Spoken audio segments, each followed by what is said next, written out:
जय शिव शंभु, जय भोलेनाथ। अकारण करुणा करने वाले श्री रघुनाथ जी की भी जय जयकार। सारे कष्ट हरने वाले, दुखों को दूर करने वाले श्री हनुमान जी की भी जय जयकार। उम्मीद है आप सब अच्छे होंगे और श्री रघुनाथ जी, श्री सच्चिदानंद जी, श्री सीताराम जी से मैं हाथ जोड़कर प्रार्थना करूंगा कि वो आपके और आपके परिवार पे सदा अपनी दया, दृष्टि, कृपा, ममता बरसाते रहें। कल कथा नहीं डाल पाया, उसका कारण था तबीयत खराब था और नहा नहीं पाया, स्नान नहीं किया तो किताब भी नहीं पढ़ा, पूजा नहीं की, तो उस कारण से मैंने रिकॉर्ड भी नहीं किया। आज थोड़ा तबीयत ठीक है तो आज नहाया, पूजा पाठ करके रामायण पढ़ रहा हूँ, तो रिकॉर्ड आज कर रहा हूँ। पिछले कथा में हम लोग सुने थे बारात विवाह करके बारात वापस अयोध्या आ रही है। दशरथ जी, राम जी, लक्ष्मण जी, भरत जी, शत्रुघ्न जी, वशिष्ठ जी, विश्वामित्र जी, सारे ब्राह्मण, साधु संत और राजा और राजकुमार सब आ रहे हैं। रास्ते में बीच बीच में सुंदर मुकाम करती हुई तथा मार्ग के लोगों को सुख देती हुई वह बारात पवित्र दिन में ही अयोध्या के समीप आ पहुंची। अब आगे नगाड़ों पर बड़े बड़े चोट बज रहे हैं, सुंदर ढोल भी बज रहे हैं, भैरी और शंख की बड़ी बड़ी आवाज भी हो रही है। बारात के साथ साथ हाथी घोड़े भी गरज रहे हैं। विशेष शब्द करने वाली झांझें, सुहावनी डफलियां तथा रसीले राग से सहनाइयां भी बज रही है और बारात पहुंच चुकी है। पुरजन आवत अकनि बराता, मुदित सकल पुलकावली गाता, निज निज सुंदर सदन सवारे, हाट बाट चौहट पुर द्वारे। बारात को आते जब देखे तो सुनकर सभी नगर निवासी प्रसन्न हो गए। सबके शरीरों पर पुलकावली छा गई, अर्थात सब प्रफुल्लित हो गए, बहुत खुश नजर आ रहे हैं। सबने अपने अपने सुंदर घरों, बाजारों, गली चौराहों, नगर के द्वारों को बहुत सुंदर सजाया। सारी गलियां अरगज जैसे सिंचाई गई, जहां तहां सुंदर चौक पुराए गए। तोरणों, ध्वजा, पताकाओं और मंडपों से बाजार ऐसा सज गया कि जिसका वर्णन नहीं किया जा सकता है। अयोध्या ऐसा सजा है। फल सहित सुपारी, केला, आम, मौलश्री, कदम्ब और तमाल के वृक्ष लगाए गए। वे लगे हुए सुंदर वृक्ष फलों के भार से पृथ्वी को छू रहे हैं। उनके मड़ियों के थाले बहुत ही सुंदर कारीगरी से बनाए गए हैं। अनेक प्रकार के मंगल कलश घर घर सजाकर बनाए गए हैं। श्री रघुनाथ जी की पूरी अयोध्या को देखकर ब्रह्मा और आदि सब देवता भी सिहा जाते हैं। उस समय राजमहल अत्यंत सुशोभित हो रहा था। उसकी रचना देखकर कामदेव के भी मन मोहित हो जाता है। मंगल शकुन, मनोहरता, रिद्धि सिद्धि, सुख सुहावनी संपत्ति और सब प्रकार से उत्साह, आनंद मानो सहज सुंदर शरीर धर कर दशरथ जी के घर में आ गए हों। श्री रामचंद्र जी और सीता जी के दर्शन के लिए तो भला कहिए किसे लालसा नहीं होगी। सुहागिनी स्त्रियां झुंड की झुंड मिलकर चली और अपने छवि से कामदेव की स्त्री रति का भी निरादर कर रही हैं। वो सुंदर स्त्रियां ऐसे आ रही हैं। सभी सुंदर मंगल द्रव्य एवं आरती सजाए हुए गीत गा रही हैं, मानो सरस्वती जी ही बहुत से वेश धारण किए गीत गा रही हो। राजमहल में आनंद के मारे शोर मच रहा है। उस समय का और सुख का वर्णन नहीं किया जा सकता।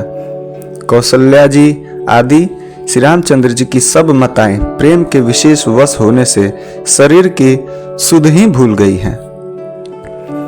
गणेश जी और त्रिपुरारी शिव जी का पूजन करके उन्होंने ब्राह्मणों को बहुत सा दान दिया।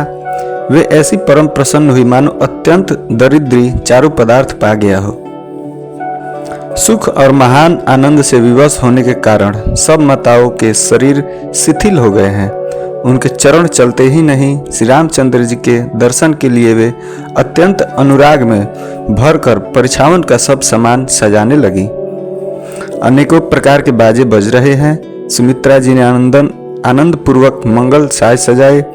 हल्दी, दूब, दही, पत्ते, फूल, पान और सुपारी आदि मंगल की मूल वस्तुएं तथा अक्षत, जिसे हम लोग चावल कहते हैं, अखुए, गुरोचन, लावा और तुलसी जी की सुंदर मंजरियां सुशोभित है। नाना रंगों से चित्रित किए हुए सहज सुहावने सुवर्ण के कलश ऐसे मालूम होते हैं मानो कामदेव के पक्षियों ने घोंसले बनाए हो। शकुन की सुगंधित वस्तुएं बखानी नहीं जा सकती। सब रानियां संपूर्ण मंगल साज सज रही हैं। बहुत प्रकार की आरती बनाकर वे आनंदित हुई सुंदर मंगल गान कर रही हैं। सोने के थालों को मांगलिक वस्तुओं से भरकर अपने कमल के समान कोमल हाथों में लिए हुए माताएं आनंदित होकर परिछने के लिए चल पड़ी। उनके शरीर पुलकावली से छा गए हैं माताओं के। धूप के धुएं से आकाश ऐसा काला हो गया मानो सावन के बादल घुमड़ घुमड़ कर छा गए हो। देवता कल्प वृक्ष के फूलों की मालाएं बरसा रहे हैं। वे मालाएं ऐसी लगती है मानो बगुलों की पाती मन को अपनी ओर खींच रही हो। सुंदर मड़ियों से बने बंधनवार ऐसे मालूम होते हैं मानो इंद्रधनुष सजाए हो। अटारियों पर सुंदर और चप्पल स्त्रियां प्रकट होती हैं और छिप जाती हैं, अर्थात आती हैं और जाती हैं। वे स्त्रियां ऐसी जान पड़ती हैं मानो बिजली चमक रही हो, कभी दिख रही हो, कभी नहीं दिख रही हो। नगाड़ों की ध्वनि मानो बादलों की घोर गर्जना है। याचकगण पपीहे, मेढक और मोर हैं। देवता पवित्र सुगंध रूपी जल बरसा रहे हैं, जिससे खेती के समान नगर के सब स्त्री पुरुष सुखी हो रहे हो। प्रवेश का समय जानकर गुरु वशिष्ठ जी ने आज्ञा दी। तब रघुकुल मणि महाराज दशरथ जी ने शिव जी, पार्वती जी और गणेश जी का स्मरण करके समाज सहित आनंदित होकर नगर में प्रवेश किए। शकुन हो रहे हैं। देवता दुदुम्भी बजा बजा कर फूल बरसा रहे हैं। देवताओं की स्त्रियां आनंदित होकर सुंदर मंगल गीत गा गा कर नाच रही हैं। मागध, सूत, भाट और चतुर नट तीनों लोगों के उजागर सबको प्रकाश देने वाले परम प्रकाश स्वरूप श्री रामचंद्र जी का यश गा रहे हैं। जय ध्वनि तथा वेद की निर्मल श्रेष्ठ वाणी सुनकर मंगल से सनी हुई दसों दिशाओं में आवाज सुनाई पड़ रही है। बहुत से बाजे बजने लगे। आकाश में देवता और नगर में लोग सब प्रेम में मग्न है। बाराती ऐसे बने ठने हैं कि उनका वर्णन नहीं किया जा सकता। परम आनंदित है, सुख उनके मन में समाता नहीं है। फिर अयोध्या वासियों ने राजा को जोहार वंदना की। श्री रामचंद्र जी को देखते ही वे सुखी हो गए। सब मड़िया और वस्त्र निछावर कर रहे हैं। नेत्रों में प्रेमासुओं का जल भर गया है सभी के, और सभी के शरीर पुलकित हैं। नगर की स्त्रियां आनंदित होकर आरती कर रही हैं और सुंदर चारों कुमारों को देखकर हर्षित हो रही हैं। पालकियों के सुंदर पर्दे हटा हटा कर वे दुल्हनों को देखकर सुखी होती हैं। इस प्रकार सबको सुख देते हुए राजद्वार पर आए माताएं आनंदित होकर बहुओं सहित कुमारों का परिछावन कर रही हैं। वे बार बार आरती कर रही हैं। उस प्रेम में और महान आनंद को कौन कह सकता है। अनेकों प्रकार के आभूषण, रत्न और वस्त्र तथा अगणित प्रकार की अन्य वस्तुएं निछावर कर रही हैं माताएं। बहुओं सहित चारों पुत्रों को देखकर माताएं परम आनंद में मग्न हो गईं। सीता जी और श्री रामचंद्र जी की छवि को बार बार देखकर वे जगत में अपने जीवन को सफल मानकर आनंदित हो रही हैं। और सखियां सीता जी के मुख को बार बार देखकर अपने पुण्यों की सराहना करती हुई गान कर रही हैं। देवता क्षण क्षण में फूल बरसाते हैं, नाचते हैं, गाते हैं तथा अपनी अपनी सेवा समर्पण करते हैं। चारों मनोहर जोड़ियों को देखकर सरस्वती जी ने सारी उपमाओं को खोज डाला, पर कोई ऐसी उपमा देते नहीं बनी, क्योंकि उन्हें सभी बिल्कुल तुच्छ जान पड़ती हैं। तब हार कर वे भी श्री रामचंद्र जी के रूप में अनुरक्त होकर एकटक देखती रह गईं। माता सरस्वती जी वेद की विधि और कुल की रीति करके अर्ध पावड़े देती हुई बहुओं समेत सब पुत्रों को परिछावन करके माता महल में लेकर चल पड़ी। स्वाभाविक ही सुंदर 4 सिंहासन थे जो मानो कामदेव ने ही अपने हाथ से बनाए थे। उन माताओं ने राजकुमारियों और राजकुमारों को बैठाया और आदर के साथ उनके पवित्र चरण धोए। फिर वेद की विधि के अनुसार मंगलों के निधान दुल्हा और दुल्हनियों की धूप दीप और नैवेद्य आदि के द्वारा पूजा की। माताएं बारंबार आरती कर रही हैं और वर वधुओं के सिरों पर सुंदर पंखे तथा चंवर ढल रहे हैं। उनके वस्तुएं निछावर हो रही हैं। सभी माताएं आनंद से भरी हुई ऐसी सुशोभित हो रही हैं मानो योगी ने परम तत्व को प्राप्त कर लिया हो, सदा के रोगी ने मानो अमृत पा लिया हो, ऐसे सुशोभित हो रहे हैं। जन्म का दरिद्री मानो पारस पा गया हो, अंधे को सुंदर नेत्रों का लाभ हुआ हो, गूंगों के मुख में मानो सरस्वती आ विराजी हो और सूरवीर ने मानो युद्ध में जीत पा ली हो, ऐसे सुशोभित हो रहे हैं। इन सुखों से भी 100 करोड़ गुना बढ़कर आनंद माताएं पा रही हैं, क्योंकि रघुकुल के चंद्रमा श्री राम जी विवाह करके भाइयों सहित घर जो आए हैं। माताएं लोक रीति करती हैं और दुल्हा दुल्हने सकुचाते हैं। इस महान आनंद और विनोद को देखकर श्री रामचंद्र जी मन ही मन मुस्कुरा रहे हैं। मन की सभी वासनाएं पूरी हुई जानकर देवता और पितरों का भली भांति पूजन किया। सबकी वंदना करके माताएं यही वरदान मांगती हैं कि भाइयों सहित श्री रामचंद्र जी का सदा कल्याण हो। देवता छिपे हुए अंतरिक्ष से आशीर्वाद दे रहे हैं और माताएं आनंदित होकर आंचल भरकर ले रही हैं। उसके बाद राजा ने बरातियों को बुलवाया और उन्हें सवारियां, वस्त्र, मणि, रत्न और आभूषण दिए। आज्ञा पाकर श्री रामचंद्र जी को हृदय में रखकर वे सब आनंदित होकर अपने अपने घर चले गए। नगर के समस्त स्त्री पुरुषों को राजा ने कपड़े और गहने पहनाए। घर घर बधावे बजने लगे। याचक लोग जो मांगते हैं विशेष प्रसन्न होकर राजा उन्हें वही देते हैं। संपूर्ण सेवकों और बाजे वालों को राजा ने नाना प्रकार के दान और सम्मान से भी संतुष्ट किया। सब जोहार वंदन करके आशीष देते हैं और गुण समूह की गाथा गाते हैं। तब गुरु और ब्राह्मणों सहित राजा दशरथ जी ने महल में गमन किया। वशिष्ठ जी ने आज्ञा दी। उसे लोक और वेदों की विधि के अनुसार राजा ने आदर पूर्वक किया।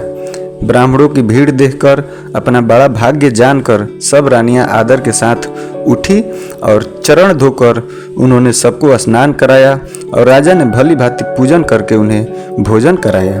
आदर, दान और प्रेम से पुष्ट हुए वे संतुष्ट मन से आशीर्वाद देते हुए वो भी चले। राजा ने गाधी पुत्र विश्वामित्र जी की बहुत तरह से पूजा की और कहा कि हे नाथ, मेरे समान धन्य दूसरा कोई नहीं है। राजा ने उनकी बहुत प्रशंसा की और रानियों सहित उनकी चरण धूलि को ग्रहण किया। उन्हें महल के भीतर ठहरने का उत्तम स्थान दिया, जिसमें राजा और सब रानीवास का उनका मन जोहता रहे, अर्थात जिसमें राजा और महल की सारी रानियां स्वयं उनके इच्छा अनुसार उनके आराम की ओर दृष्टि रख सके। फिर राजा ने गुरु वशिष्ठ जी के चरण कमलों की पूजा की और विनती की। उनके हृदय में कम प्रीति नहीं थी, अर्थात दशरथ जी के हृदय में बहुत प्रीति थी। बहुओं सहित सब राजकुमार और सब रानियों समेत राजा बार बार गुरु जी के चरणों की वंदना करते हैं और मुनीश्वर आशीर्वाद भी देते हैं। राजा ने अत्यंत प्रेम पूर्ण हृदय से पुत्रों और सारी संपत्ति को सामने रखकर उन्हें स्वीकार करने के लिए विनती की, परंतु मुनिराज ने पुरोहित के नाते केवल अपना नेग मांग लिया और बहुत तरह से आशीर्वाद भी दिया।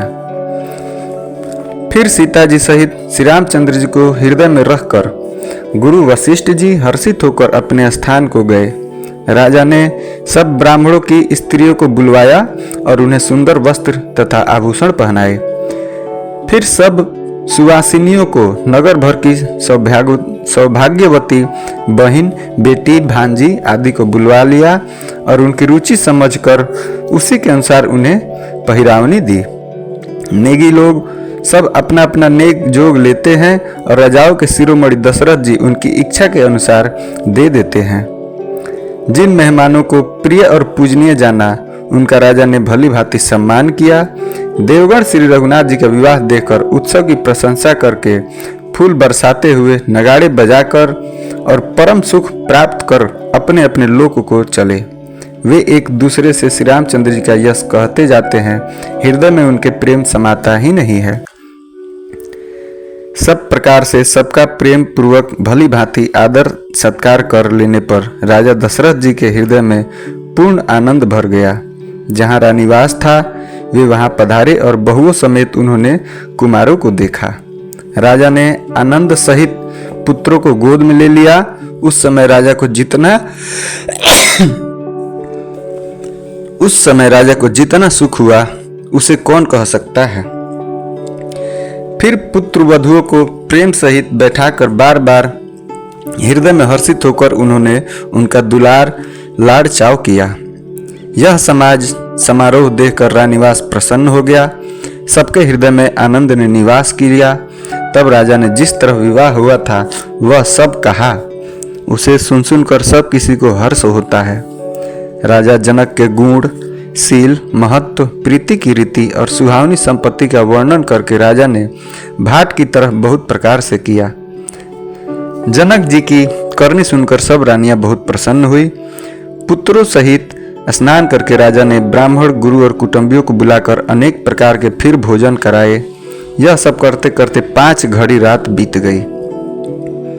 सुंदर स्त्रियां मंगल गान अभी भी कर रही हैं। वह रात्रि सुख की मूल और मनोहारिणी हो गई। सबने आचमन करके पान खाए और फूलों की माला, सुगंधित द्रव्य आदि से विभूषित होकर सब शोभा से छा गए।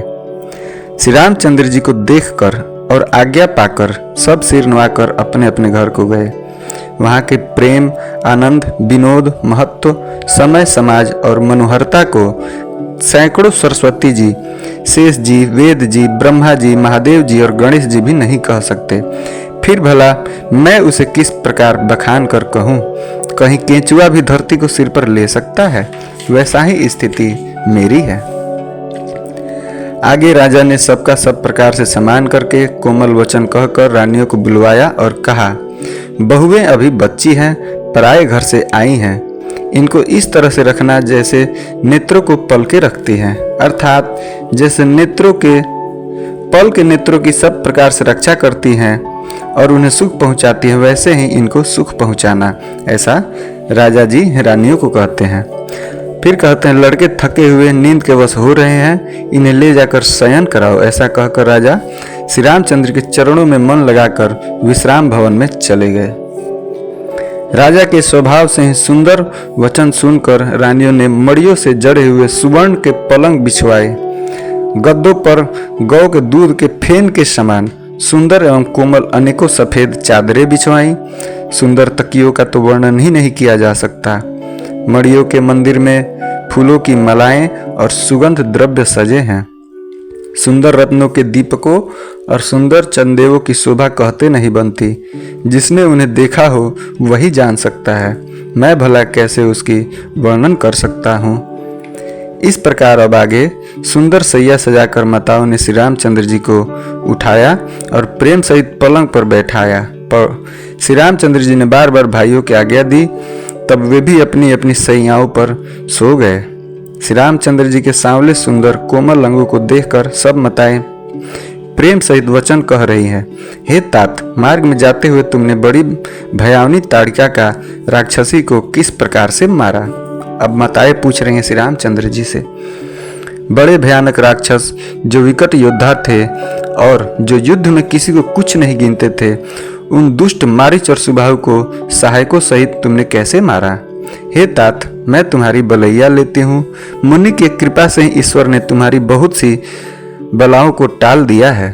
दोनों भाइयों ने यज्ञ की रखवाली करके गुरु जी के प्रसाद से सब विद्याएं पाई। चरणों की धूल लगते ही मुनि पत्नी अहिल्या तर गई। विश्व भर में यह कीर्ति पूर्ण रीति से व्याप्त हो गई।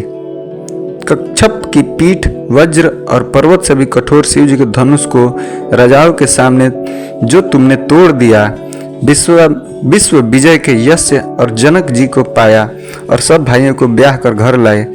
तुम्हारे सभी कर्म अमानुषी हैं, अर्थात मनुष्य की शक्ति से बाहर हैं, जिन्हें केवल विश्वामित्र जी की कृपा ने सुधारा है, अर्थात संपन्न किया है। फिर आए कहती हैं, हे तात, तुम्हारा चंद्रमुख देखकर आज हमारा जगत में जन्म लेना सफल हुआ। तुमको बिना देखे जो दिन बीते हैं उनको ब्रह्मा गिनती में न लावें, अर्थात हमारी आयु में उस दिन को शामिल ही ना करे जिस दिन हमने तुम्हें ना देखा हो, ऐसी माताएं कहती हैं। विनय भरे वचन, उत्तम वचन कहकर श्री रामचंद्र जी ने सब माताओं को संतुष्ट किया। फिर शिव जी गुरु और ब्राह्मणों के चरणों का स्मरण करके नेत्रों को नींद के वश किया, अर्थात वे सो गए। नींद में भी उनका अत्यंत सलोना मुखड़ा ऐसा सोह रहा था मानो संध्या के समय का लाल कमल सो रहा हो। स्त्रियां घर घर जागरण कर रही हैं और आपस में एक दूसरे को मंगलमयी गालियां दे रही हैं। रानियां कहती हैं, हे सजनी देखो, आज रात्रि की कैसी शोभा है, जिससे अयोध्यापुरी विशेष शोभित हो रही है। यूं कहते हुए सासुएं सुंदर बहुओं को लेकर सो गई, मानो सर्पों ने अपने सिर की मड़ियों को हृदय में छिपा लिया हो। उसी प्रकार सास जो थीं अपने बहुओं को लेकर सो गई, अर्थात राम जी, लक्ष्मण जी, भरत जी, शत्रुघ्न जी अलग सोए थे और सीता जी और जो उनकी बहनें थीं वो अपने सास के साथ सोई थी। इस चीज को आप लोग ध्यान में रखिएगा। फिर सुबह प्रातः काल पवित्र ब्रह्म मुहूर्त में प्रभु जी जाग गए। मुर्गे सुंदर बोलने लगे, भाट और मागधों ने गुणों का गान किया तथा नगर के लोग द्वार पर जोहार करने के लिए फिर चले आए। ब्राह्मणों, देवताओं, गुरु, पिता और माताओं की वंदना करके आशीर्वाद पाकर सब भाई प्रसन्न हुए। माताओं ने आदर के साथ उनके मुखों को देखा। फिर वे राजा के साथ दरवाजे अर्थात बाहर पधारे। स्वभाव से ही पवित्र चारों भाइयों ने सब शौच आदि से निवृत्त होकर पवित्र सरयू नदी में स्नान किया और प्रातः क्रिया संध्या जो वंदनादि कहते हैं वो करके वे पिता के पास फिर आए। राजा ने देखते ही उन्हें हृदय से लगा लिया। तदंतर वे आज्ञा पाकर हर्षित होकर उठ बैठ गए। श्री रामचंद्र जी के दर्शन और नेत्रों के लाभ की बस यही सीमा है, ऐसा अनुमान कर सारी सभा शीतल हो गई, अर्थात सबके तीनों प्रकार के ताप सदा के लिए मिट गए। फिर मुनि वशिष्ठ जी और विश्वामित्र जी आए। राजा ने उनको सुंदर आसनों पर बिठाया और पुत्रों समेत उनकी पूजा करके उनके चरणों लगे।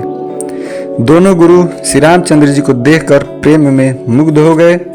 वशिष्ठ जी धर्म के इतिहास कह रहे हैं और राजा रानीवास सहित सुन रहे हैं। जो मुनियों के मन को भी अगम्य है, ऐसी विश्वामित्र जी की करनी को वशिष्ठ जी ने आनंदित होकर बहुत प्रकार से वर्णन किया। यहाँ वामदेव जी बोले, ये सब बातें सत्य है। विश्वामित्र जी की सुंदर कीर्ति तीनों लोक में छाई हुई है। यह सुनकर सब किसी को आनंद हुआ। श्री राम जी, लक्ष्मण जी के हृदय में अधिक आनंद हुआ।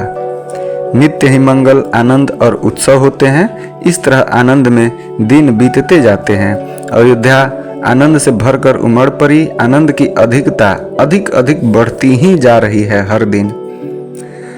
अच्छा दिन, शुभ मुहूर्त शोध कर सुंदर कंगन खोले गए। मंगल, आनंद और विनोद कुछ कम नहीं हुए, अर्थात बहुत है। इस प्रकार नित्य नए सुख को देखकर देवता सिंघाते हैं और अयोध्या में जन्म पाने के लिए ब्रह्मा जी से याचना करते हैं देवता कि हमें भी अयोध्या जी में जन्म मिले। विश्वामित्र जी भी नित्य ही चलना अपने आश्रम जाना चाहते हैं, पर रामचंद्र जी के स्नेह और विनयवश रह जाते हैं। दिनों दिन राजा का सौगुना भाव प्रेम देखकर महामुनिराज विश्वामित्र जी उनकी सराहना करते हैं। अंत में जब विश्वामित्र जी ने विदा मांगी तब राजा प्रेम मग्न हो गए और पुत्रों सहित आगे खड़े हो गए और वे बोले, हे नाथ, यह सारी संपदा आपकी है। मैं तो स्त्री पुत्रों सहित आपका सेवक हूँ। हे मुनि, लड़कों पर सदा स्नेह करते रहिएगा और मुझे भी दर्शन देते रहिएगा। ऐसा कहकर पुत्रों और रानियों सहित राजा दशरथ जी विश्वामित्र जी के चरणों पर गिर गए। प्रेम विफल हो जाने के कारण उनके मुंह से बात नहीं निकलती। ब्राह्मण विश्वामित्र जी ने फिर बहुत प्रकार से आशीर्वाद दिए और विश्वामित्र जी चल पड़े। प्रीत की रीति कही नहीं जाती। सब भाइयों को साथ लेकर श्री राम जी प्रेम के साथ उन्हें पहुंचाकर और आज्ञा पाकर लौटे।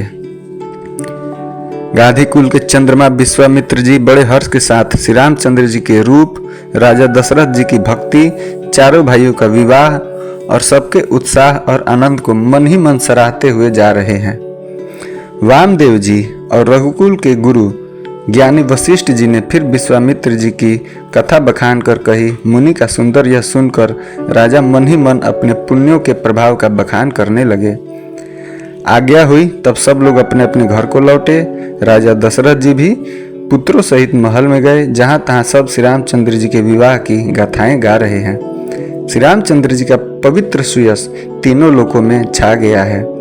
जब से श्री रामचंद्र जी का विवाह हुआ है और वो विवाह करके घर आए हैं, तब से सब प्रकार का आनंद अयोध्या में आकर बसने लगा।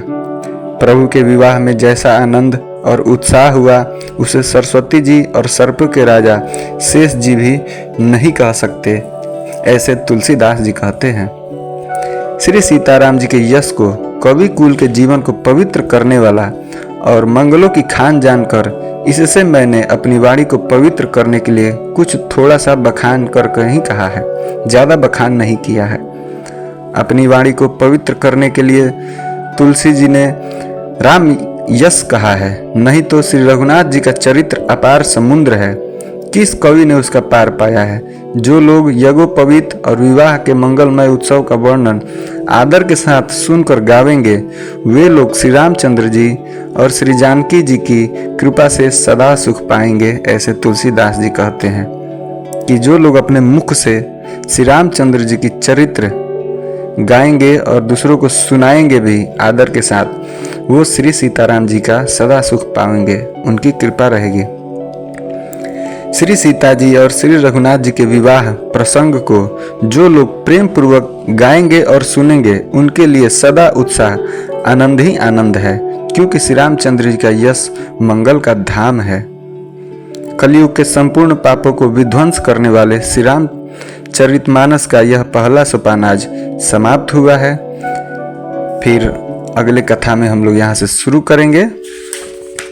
आज यहीं विश्राम देते हैं। बोलिए सियावर रामचंद्र की जय, पवन सुत हनुमान की जय, राम चारों भैया की जय, पिता दशरथ जी पिता जनक जी की जय, माता कौशल्या माता सुमित्रा माता कैकेयी की जय, अपने अपने माता पिता की जय, सभी देवी देवताओं की जय, अपने कुल देवी देवताओं की जय, अपने इष्ट की जय, अपने गुरु की जय। जय जय श्री सीताराम।